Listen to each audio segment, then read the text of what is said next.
Hello, I'm Marcia Kavanaugh. Thanks so much for joining us. Well, it was a tough week in sports off the field. NFL Commissioner Roger Goodell finally admitted that a call should have been made on the play that likely deprived the Saints of the Super Bowl. But as for the league doing anything about it, the answer still seems to be no call.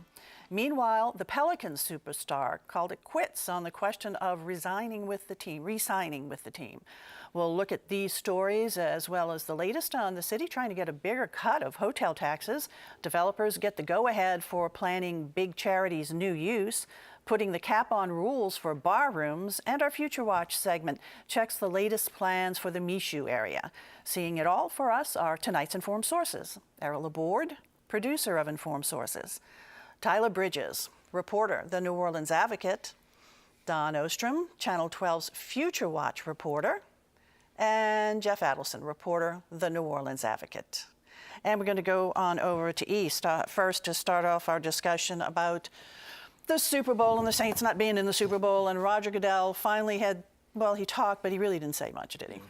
Let's all pause for a moment. Those of us who were here in 2010 when the Saints won the Super Bowl, if to remember what that Friday night was like before the Super Bowl, even here in New Orleans, if to remember the 2 weeks were like before the Super Bowl, just how festive. I mean, tonight would be such a crazy night in New Orleans, and people were just so happy, and the partying would go on, and we've been deprived of all that. Somewhere out in California near Santa Barbara, there's a man named Gary Cavaletto. Don't know what he's doing, but he was the referee who didn't drop the flag, and I'm sure it's been a torturous couple of weeks for him. And wherever he goes, he might want to check the parking lot that there's no Louisiana license plate. But it's incredible how much circumstances put so much power in one man in one instant. If he'd dropped the flag, everything that's happened in the last few weeks would have been different. And the Saints would, I think, no doubt be in the Super Bowl, and everybody would be happy, and people in Los Angeles who don't care that much anyway would be happy too. But because of that decision and things that went on. But, you know, people have just been talking about this on, and finally the commissioner talked about it. And I don't think local people were happy with what he said, but I'm not sure what he could have said that would have made people happy. I don't think there is anything he could other than have to said. nullify that game and Right. say we're going to push it back a few weeks. He did concede that the call should have been made. I think that was his words, but he didn't say anything definitive about changing the rules. But even if they change the rules, what does that do for us tonight, this weekend? Right? And so at this point, I just don't think there's anything that he could do. It's just a very frustrating situation. And even Drew Brees had to go on and start talking about it. He started working the network sports shows, and he's so articulate and so impressive and so outraged by it too. But of course, he's calling for change. Sean Payton, who's a tough guy, and who's a great coach, I think will forever be remembered for his ice cream statement this week, okay? Because when he talked about, you know, going in seclusion, eating ice cream, and watching Netflix. But it was just one of these things, people trying to react to something. And I like the fact, and some people think this is silly. I don't think it's silly at all, because I think this is a city that really kind of feels some kind of commitment, just expressing itself. I like what people are talking about doing Sunday, by having these special activities, these special no Super Bowl type of events. I think it's just a way to express ourselves. But this is one issue that the city is totally united on. Okay, all strata across the board, everybody is united, and it's going to be a part of New Orleans history. You know. I think what hasn't been mentioned enough is how New Orleans is handling it, though. And I think in other cities you would have seen rioting, you would have seen some cars lit on fire and some violence, and instead we're planning festivals and concerts and a boycott parades, concert. and it's just a beautiful way to deal with the stress and the disappointment. Yeah, well, I don't think they've had the kind of celebrations that are being planned here. And it just shows how much the city cares. It also shows the nature of New Orleans, that New Orleans is more a city of natives, of New Orleanians, even though we have a good population that's moved into New Orleans over the last 20 or 30 years. I think they feel native also, whereas a town like Los Angeles doesn't have that same kind of feeling. I don't think most cities would have been disappointed, but not had the same passion. And of course, New Orleans went through a lot of suffering with the franchise too. There were a whole lot of bad years, and to get this close and to know what an opportunity this could have been for Drew Brees, who's still a great quarterback, but doesn't have a lot of seasons left to him. and so this could have been a second Super Bowl, and so all of this is lost just because, and why he didn't drop the handkerchief, we And don't that's know. the issue. I mean, that's really shaken the faith of a lot of people. I mean, earlier today, I heard from the young woman who does my hair, her husband, who is a real ardent Saints fan, is just going around saying, my life is a lie. My life is a lie, because he just can't believe now in the integrity of the game. And something that Roger Goodell kept saying was human error, human error. That's just hard to accept when it was so Especially- obvious in front of that Yeah, and it's official. sort of like put down technology. It says, well, this won't be a game by robots. I mean, it's still a human game. But it was the technology that made it so obvious that he should have made the call. And so, at the one hand, you can't say, well, we got to rely totally on human decision. But look what the technology is showing. You know, the technology is showing you're wrong. And so, as long as you got the technology, you got to figure out a way to let it have a voice and to present itself. Well, you know, it's certainly a discussion, obviously, that's not going to go away. And certainly, should there be another way to handle these no calls and also pass interference? But Yeah, to me, at least in the last 2 minutes, that the people, I mean, they have people in New York who are watching the game, who are reviewing it. They have officials up in the stands who are watching it. And so there are other people who have a better perspective than they do. And so it seems to me something should be done. Yeah. I've heard from fans of other teams in other states who aren't Saints fans at all, who are worried about just about the integrity of the game. Yeah. It's not a Saints-only problem. yeah, okay. Well, we do know the Who Dat Nation says they aren't watching the game, so they'll be doing other stuff. But not everybody feels that way, it would seem. Okay. Well, they should. Yes. Watch Channel 12. Oh yeah, watch WYES. Good idea. All right, over to Jeff. And Charity Hospital now is sort of they're in a pre-lease deal. Developers are. The LSU said, okay, you can take some time now to go further inspect that building. Right. The key thing here is that LSU picked a development firm, told them, yeah, you can move forward with it. The development firm is a partnership between a local New Orleans firm and an Israeli real estate firm.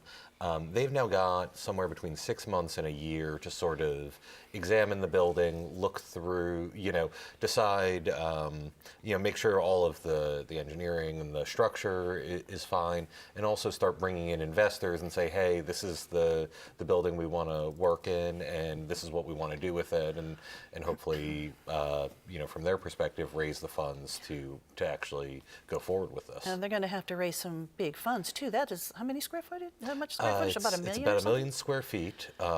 Right now, it's costing the state $1 million a year just to heat it and secure it and all that, or cool it, I guess. And then they had to clear it out too. They had to clear it out. That's all done. And we're looking at several years after this due diligence period is over before anything would be open in there. And so, what are the plans? Even though I don't think they're firmly necessarily committed to, but generally, what is the idea of how this building would be used? Yeah, the developers still have the opportunity to make changes, and a lot of the details on this could change. But right now, they're talking about a primarily residential building. It's more than 400 units that they're considering, and that could be a range of possibilities. They've talked about workforce housing, which would be lower cost housing for people, possibly student housing, possibly market rate housing. It's probably going to end up some sort of mix of all those uses. They're also talking about putting in lab space and For Tulane University. For Tulane University, office space for Tulane University. Well, what are the chances, Jeff, they're going to actually come up with the money to be able to be able to do all this? That's a really big question. None of the plans for charity have actually ever gotten this far. They've tried to get developers in there a couple times, and this group's actually been one that's bid now for the second time on this. But no one's ever had to come forward and say, you know what, we can actually make this work. We're going to sign the deal, and we're going to move forward. Because right now, the developers can actually still back out if they get in there and say, we don't like what we're seeing. One thing that is interesting about this plan, and actually really contributed to the fact that it was the one that was recommended to the Board of Supervisors, is it involves a decent amount of tax credits. Skin in the game? Right. There's tax credits and things involved, but the developers are actually putting up a good chunk of the money here, Right. and that means getting investors on board and convincing them, yeah, this is something we think can make work. We can make work. So if the lease is signed, then we'll assume that it will be signed, they'll be paying $250,000 a year. Is that correct? $250,000 a year plus an upfront payment of almost $12 million a year right at the start of the lease. And they'll be responsible for all maintenance and everything of the building. Oh yeah, it's a 99-year lease. They'll be completely responsible for the building during that time. And the So- plan also calls for retail on the On the first bottom floor, yeah. Once this is all done, one of the people who was considering developing told me this is like having a new neighborhood in that part of the city with this new population that you're bringing there, this new density and this new commerce. Well, and to that point, the Greater New Orleans Foundation is sort of leading an effort right now to come up with what to do about the neighborhood around the building. And they're not really touching the development or anything like that, but they're talking about, anyone that's been around that area of downtown, it's not really as well developed or as well utilized as some of the other areas of downtown are. It's, there's just not a lot happening there. And so there's... Delgado's doing some more stuff right next door, aren't they? Yeah, yeah. And there is growth on Tulane too. So, Yeah. Oh, yeah, and they're so it's starting to definitely come in have bits been. and pieces. Yeah, with the new hospital, and that neighborhood would be called Spirit of Charity. That's what the whole... Spirit of Charity is the umbrella idea that of that's it. working under. Yeah. Right, which is what doctors that reopened the emergency room in the parking lot right after the storm put up a big banner, Right. Spirit of Charity. We should mention, I believe it's correct, that one thing it cannot be is a hospital. I think that was part of the conditions for the Yes. federal funding for it, that they couldn't convert it back to a hospital. Right, because the federal money was going toward University Medical Yeah. Center. Right. All right, Jeff, thanks a lot. Over to Tyler right now, and there's still folks who are looking at that hotel tax saying, some of that should go to the city. Yeah, I think it's a really interesting situation that LaToya Cantrell, our new mayor, kicked off by saying, hey, the hotel tax raises a lot of money every year and the city really doesn't get very much. And started raising that issue, and the tourism industry folks really did not like her doing that. And then the Bureau of Governmental Research, BGR as we know it, to their credit, they waded in on this issue with a study, and what they found was that the city years ago used to get a 1% from the hotel tax and gave it up for the Saints to come here. And In the 60s, called the Lost Penny, right? the lost penny, yeah. And, so now the BGR is saying, hey, maybe it's a good idea for the city to get back that penny, or at least a portion of it, one way or the other. And the tourism industry leaders, they don't like the results of that study. Yeah, but LaToya Cantrell is not taking no for an answer. I mean, she keeps looking at that money saying, we need some of that money if we want the tourists to keep coming to take care of our infrastructure. We have serious infrastructure needs. What will it take for that to happen? Well, that's not clear. The governor is stepping in. The convention center and the Superdome are both state facilities. The governor would love to broker a deal that brings a lot more money to the city. This is an election year. New Orleans is a place where he would hope to get a lot of votes, Right. but he doesn't also want to do anything that would anger the tourism industry. And where that sweet spot is, if it exists, is not clear. How much is collected on that hotel tax annually? Yeah, it raises about $200 million a year, and $150 million of that goes to the Convention Visitor Bureau, now called New Orleans Convention, to the Convention Center, and also to the Superdome.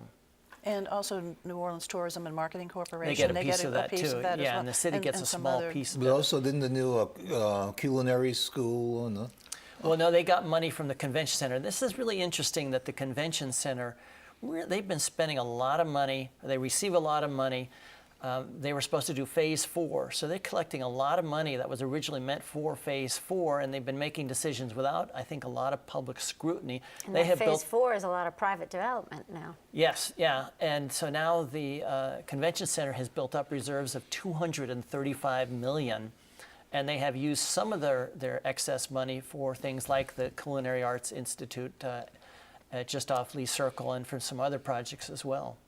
And that's something the BGR had recommended maybe a couple of years ago, and then they repeated, let's revisit that money going to the convention center. Now the convention center says, no, this is not a reserve. We're using this to enhance what we have here. Right. and with different plans that they've got for beautification around the area, and also including subsidy for a proposed hotel. Yeah, huge hotel on the upriver side of the convention center, big public subsidy for that, and the Advocate and others have been raising questions, BGR as well, as to whether that's really the best use of those public dollars.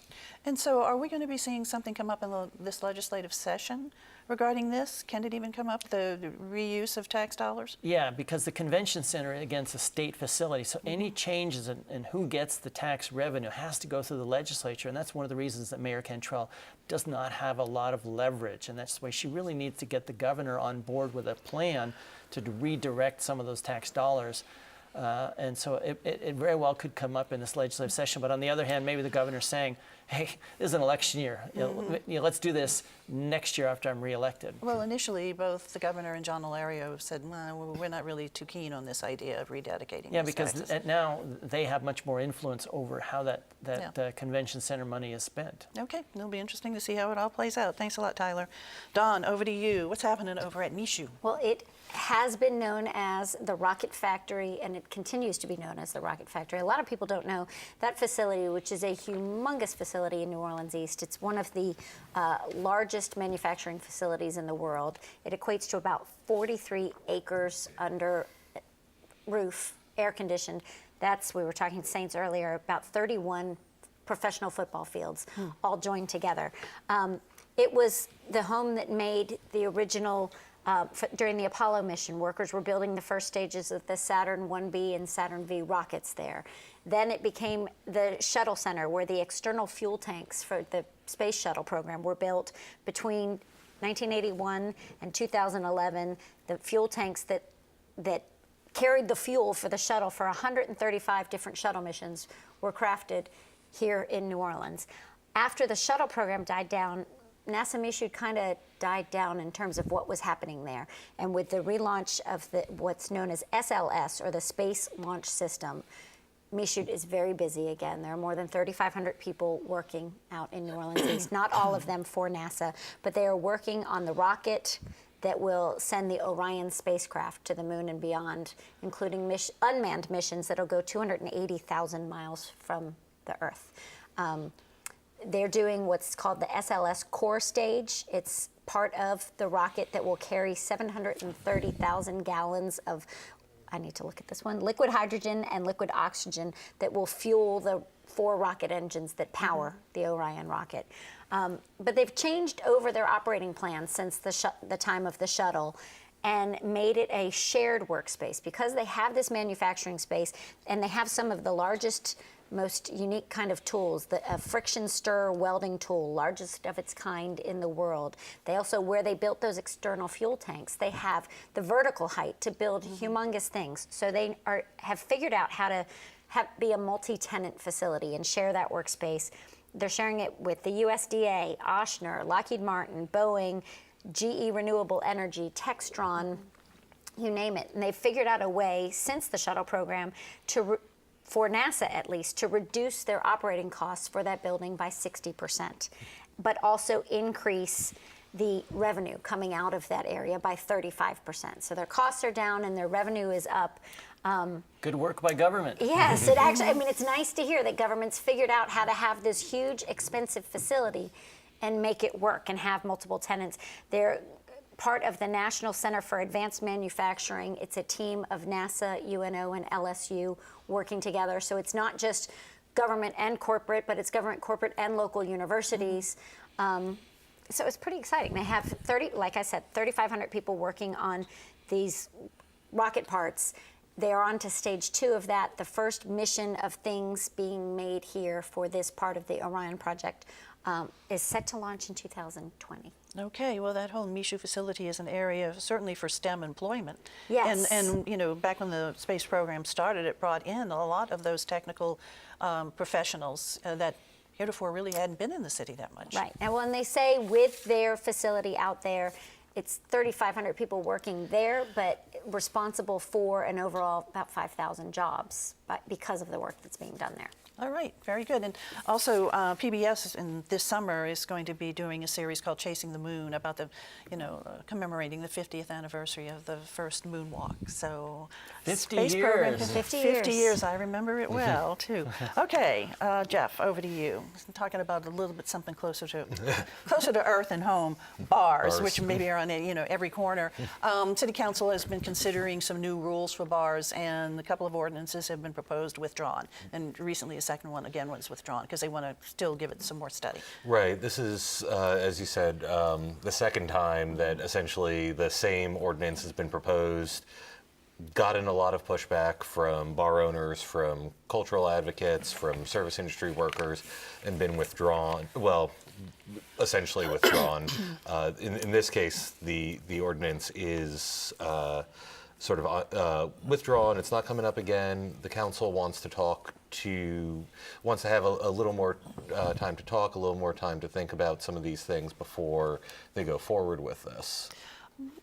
Generally, what has been the concern about bars to even cause this to happen in the first place? So with this particular ordinance, what's happened is you've ended up, the ordinance has been a mix of a variety of things. Some of it's stuff like cleaning up old language, making technical corrections to the law, that sort of thing.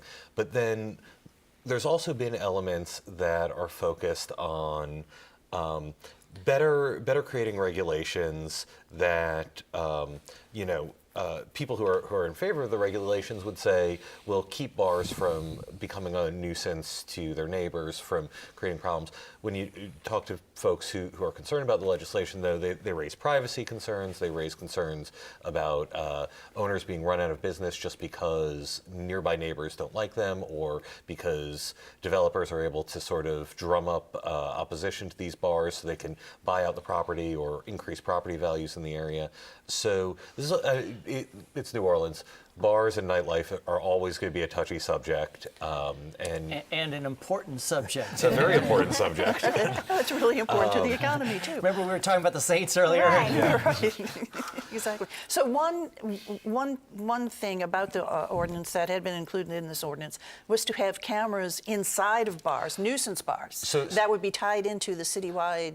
That was the original network? version of the ordinance. That got scaled back, where if you got determined to be in a if you were a bar that was determined to be causing problems, and specifically problems dealing with fights or crime or things like that, the latest version of the ordinance would have allowed the Alcohol Beverage Control Board to say, okay, you need cameras outside. You don't have to tie them into the surveillance network. You just have to keep the tape for a month so that NOPD can come and review it if something goes wrong. That's something that I think. There's still some people with concerns about that, but that's raising a lot fewer concerns than the idea that someone from the city's Homeland Security Department can be watching what's happening in a bar 24 hours a day in real time. Yeah. So basically, this leaves us where? It's withdrawn. There's going to be more hearings. Or We're sort of in limbo at the moment. Councilwoman Kristen Gilson Palmer is sort of taking the lead on this.